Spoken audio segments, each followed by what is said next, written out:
They called him Cap Grady, though he hadn't worn his fire captain's badge in nearly 20 years. In the quiet town of Pine Hollow, Walter Grady was known more for trimming hedges and handing out peppermints than battling flames. But beneath his easy smile and slow shuffle was a man who'd once run into burning homes without a second thought. The tree in his front yard stood as proof, a towering red maple planted the week after he retired. A reminder, he often said, patting its trunk, that some fires are best prevented before they start. Neighbors thought it sweet, maybe even sentimental. What they didn't know was that the tree marked the spot where Walter had once pulled a boy from a house engulfed in flames. Heart story: some men leave behind medals. Walter Grady left behind roots, deep ones. And soon, those roots would do what no siren ever could: save an entire town. Walter had planted the red maple on a cool spring morning in 1993. He still remembered the weight of the shovel, the feel of damp earth between his fingers. His wife, Marlene, had packed sandwiches and lemonade while he worked, humming from the porch. "Why a maple?" she'd asked, watching him lower the sapling into the hole. Walter smiled, brushing dirt from his hands. "Because it fights with color, not fire." He had chosen that exact spot because it faced the dry slope that once fueled a grass fire threatening the neighborhood. It was his quiet promise, to the town, to Marlene, and to himself, that he wouldn't stop protecting Pine Hollow, even if the sirens no longer called his name. Now, 3 decades later, the tree towered over his yard. Its branches wide. Its trunk thick.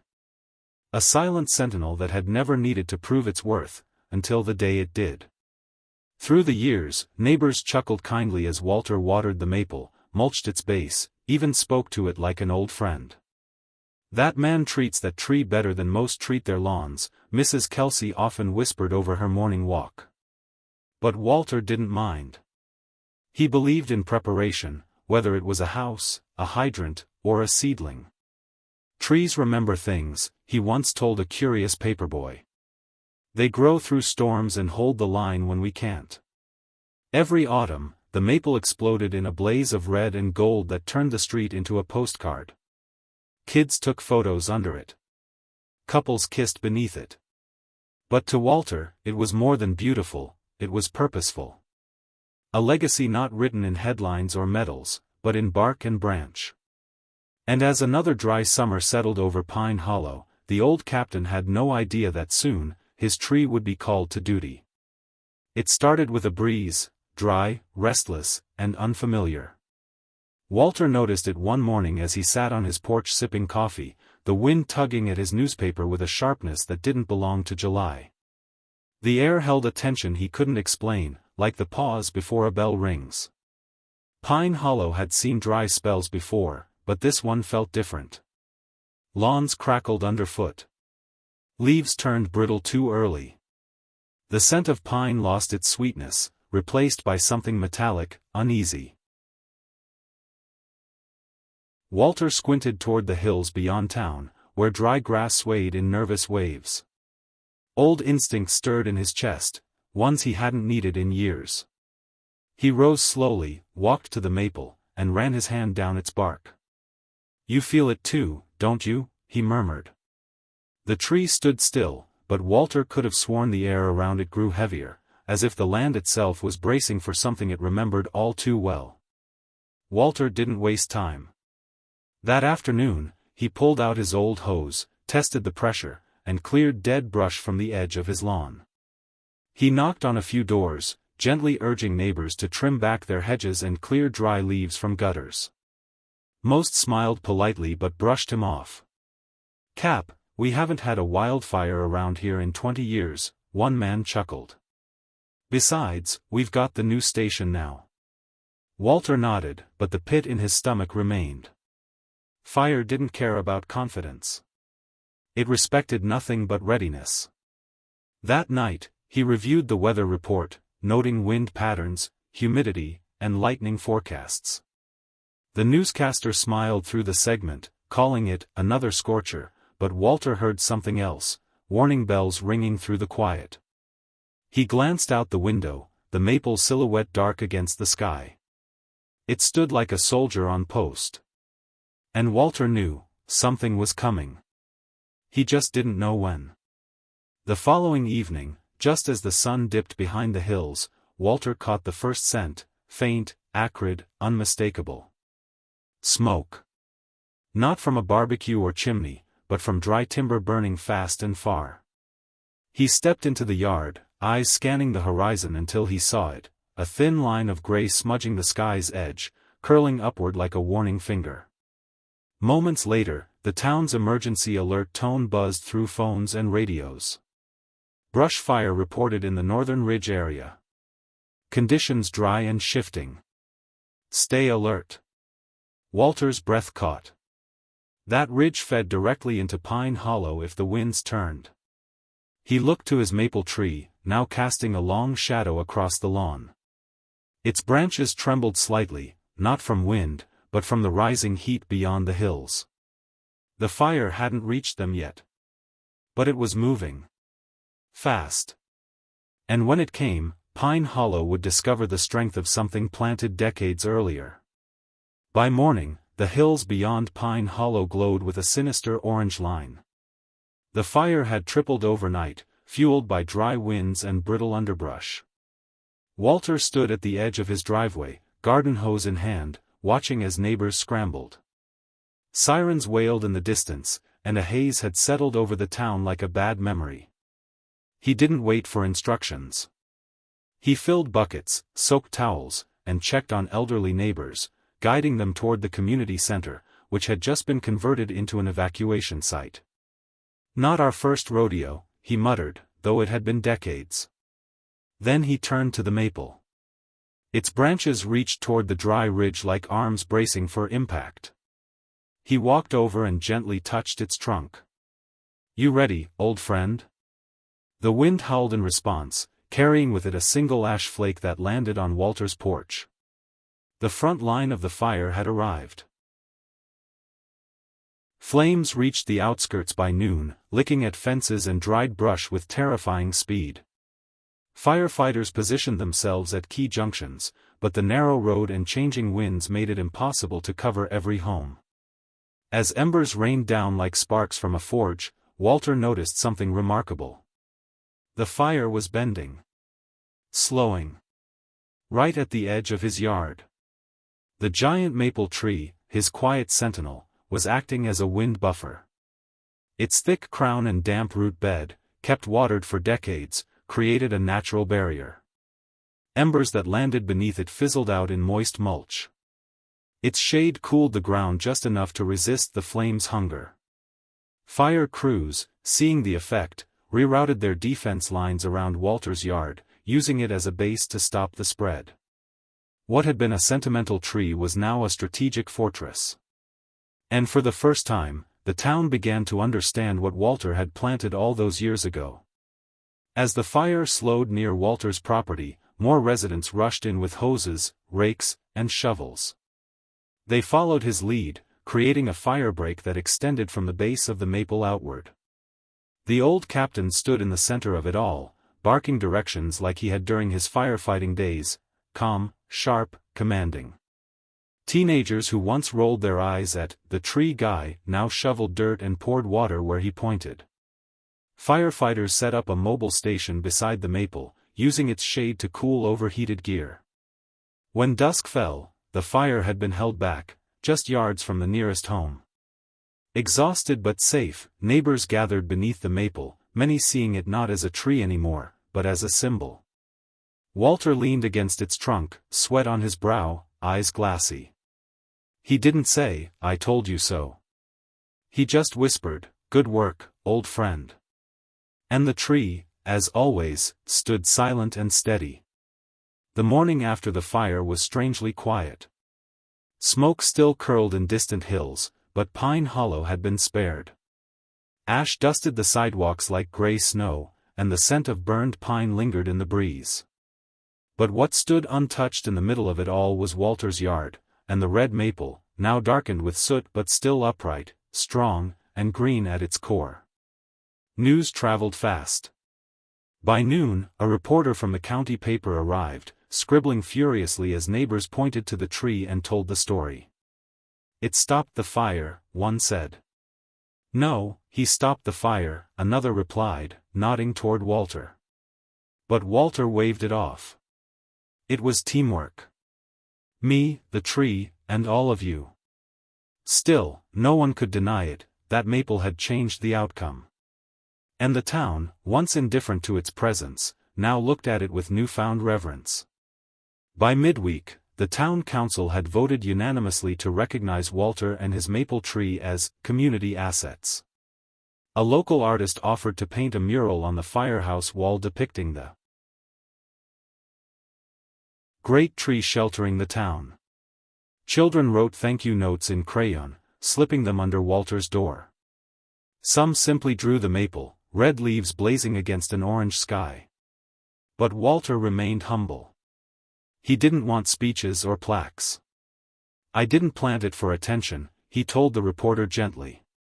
"I planted it because one day, someone might need it." Still, deep down, the quiet recognition warmed something old and tired in him. After all, it had been years since he felt this scene. He sat beneath the tree each evening now, not just out of habit, but because neighbors would often stop by, bringing cookies, stories, or simply sitting in the grass, grateful to still have a home. In the weeks that followed, the town's view of preparation, and of Walter, shifted dramatically.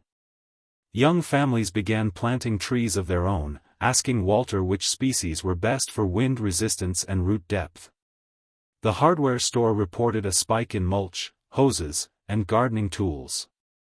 What had once been dismissed as an old man's obsession was now regarded as wisdom. The town even passed a Green Defense initiative, offering small grants to homeowners willing to plant fire-resistant trees or clear defensible space. Walter was invited to speak at the community center, not with pomp, but with quiet sincerity. "You don't wait for trouble," he said simply. "You grow through it, just like a tree does." That night, the maple's leaves rustled gently in the wind, not from fear, but from something new, respect. Pine Hollow wasn't just recovering. It was learning, rooting itself in something stronger than before. A week after the fire, while clearing debris near the base of the maple, Walter unearthed something unexpected, a rusted metal tin tucked into a knot between two roots. Inside, wrapped in waxed cloth, was a yellowed envelope addressed in faded ink, "To the future guardian of Pine Hollow." Walter sat on the porch, hands trembling slightly as he opened it. The handwriting was familiar. It was his father's. The letter, dated 1962, told of a fire that had nearly consumed the North Woods when Walter was just a boy. His father, then a volunteer firefighter, had planted the maple as a living reminder that resilience must be rooted early. "This tree will stand long after we're gone," the letter read. "But only if someone tends it." Walter stared at the words, eyes misty. His father hadn't just planted a tree, he'd planted a mission. Walter read the letter 3 times, each word sinking deeper than the last. His father had described the very hill where the tree was planted, explaining how the soil had been enriched with ash from the old fire, ashes of loss turned into the roots of protection. He spoke of community, of foresight, and of planting not for oneself, but for others. Walter remembered being a boy again, helping dig that hole, not knowing the true reason behind it. For years, he'd thought he'd become the first firefighter in the family. But in truth, he was continuing a legacy that had quietly begun a generation earlier. The tree wasn't just a symbol of resilience, it was proof of a promise. Walter folded the letter gently and placed it back into the tin. This time, he wasn't just tending a tree. He was honoring a father's silent vow. That evening, Walter invited his 10-year-old grandson, Eli, over for dinner. After they finished their grilled cheese and tomato soup, Walter led the boy outside and handed him the weathered tin. "Want to see something special?" he asked. Eli's eyes lit up with curiosity. Together, they sat beneath the maple, and Walter read the letter aloud, his voice steady but filled with meaning. Eli listened intently, then placed his small hand on the tree's bark. "So Grandpa, it's like a superhero tree?" he asked. Walter chuckled, wiping his eyes. "Yeah, something like that. But even heroes need someone to look after them." Eli nodded solemnly. "I'll take care of it one day." For the first time in decades, Walter felt a deep peace settle over him. The roots were strong. The next guardian had been found. And the legacy would live on, branch by branch. Within days of the story spreading through Pine Hollow, it reached beyond county lines. A regional news station picked up the tale, "Retired Firefighter's Tree Saves Town." The segment featured drone footage of the towering maple, charred land surrounding it like a moat around a fortress. Walter stood beneath its branches, looking a little embarrassed by the camera attention but answering questions with quiet grace. Soon, letters began arriving. From nearby towns. From out of state. Teachers wrote about using his story in their classrooms. Environmental groups praised the value of urban trees as natural barriers. Even a forestry expert requested a soil sample to study what had made the tree so resilient. Walter didn't care for the spotlight, but he appreciated one thing: people were finally talking about planting with purpose. Not for decoration, but for defense. Not for today, but for the years yet to come. Inspired by Walter's story, Pine Hollow Elementary launched a Legacy Tree program. Each graduating class would plant a new tree on school grounds, naming it and keeping a journal of its growth. Walter was invited to the first planting. He handed Eli the shovel, guiding his grandson's hands just like his own father once had. Parents clapped as the small sapling took root, and students circled it, laying stones around the base like a sacred ring. A plaque was placed nearby, "Planted with Purpose," inspired by the maple that saved Pine Hollow. Walter smiled but said little. Later, when the crowd had thinned, a teacher approached him. "This isn't just about trees, is it?" she asked. Walter shook his head. "It's about time.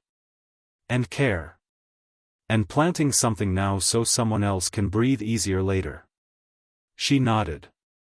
"Then you've already changed more than you know." That night, long after the ceremonies and conversations had ended, Walter sat alone on his porch. The moonlight filtered through the maple's leaves, casting dancing shadows on the lawn. The town had changed, more thoughtful, more united, but in the stillness, Walter felt something deeper: contentment. He sipped his tea and listened to the gentle rustle of branches, like whispers of those who came before. His father. The firefighters he'd served with. The neighbors who once thought the tree a nuisance but now visited just to sit in its shade. Walter reached into his shirt pocket and unfolded the old letter once more. Not to read it, but to feel its presence. He didn't need applause. He had roots, both in the ground and in the hearts of those around him. And in the quiet rustle of leaves, he heard what mattered most: "You did good." August brought with it a strange heaviness.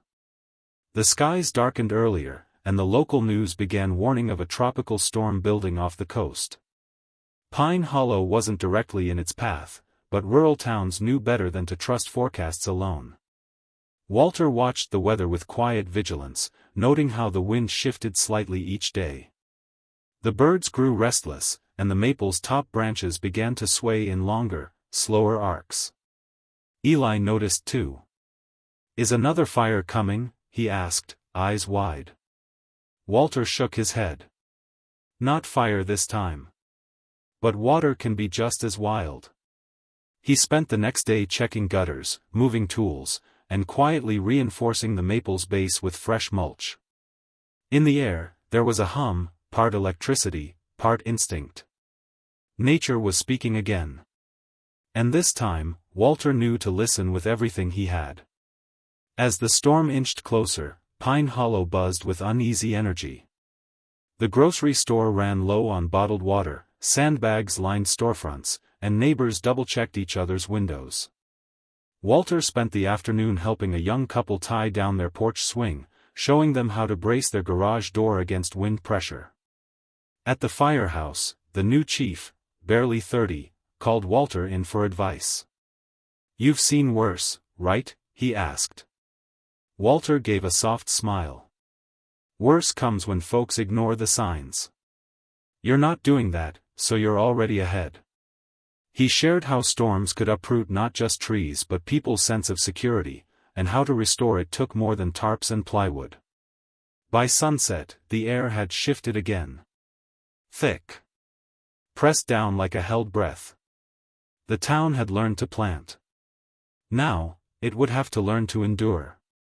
The storm struck just after midnight.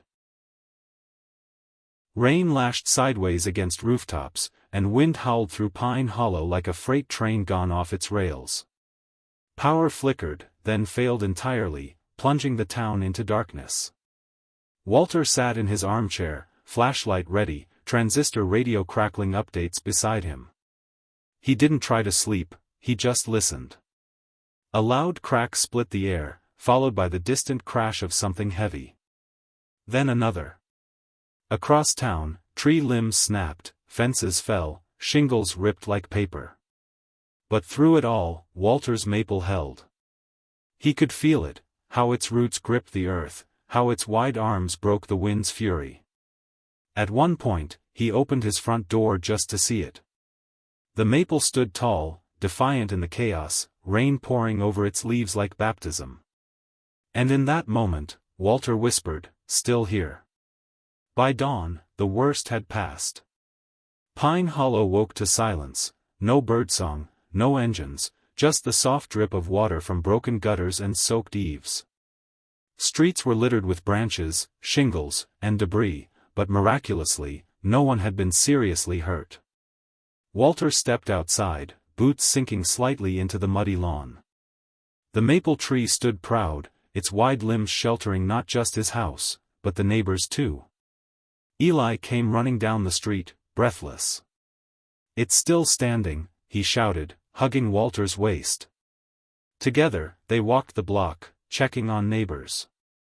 A woman cried softly in her doorway, her roof was gone.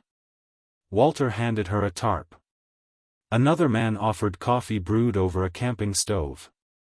No one talked about loss. They talked about what could be fixed, what could be replanted. And beneath it all, a quiet gratitude hung in the air, especially for one tree that refused to fall. In the days that followed, Walter's yard became a gathering place. Volunteers brought tools, neighbors brought food, and under the wide shade of the maple, plans were drawn for repair and rebuilding. People joked that the tree had become the new town hall. Even strangers from nearby towns showed up, drawn by the news, but stayed because of the spirit they saw in Pine Hollow. The mayor stopped by with city workers, and before he left, he quietly touched the tree's bark and said, "We'll need to name this one." Someone suggested the Guardian. It stuck. By the end of the week, a new plaque stood beside the roots. The Guardian Tree, planted by firefighter William Hart, 1989. Walter watched silently as Eli traced the letters with his fingers, wide-eyed. "It's more than just a tree now," he whispered. Walter nodded. It always was. Years later, the Guardian Tree remained the heart of Pine Hollow. Children played beneath its branches, and elders gathered to share stories of resilience and hope.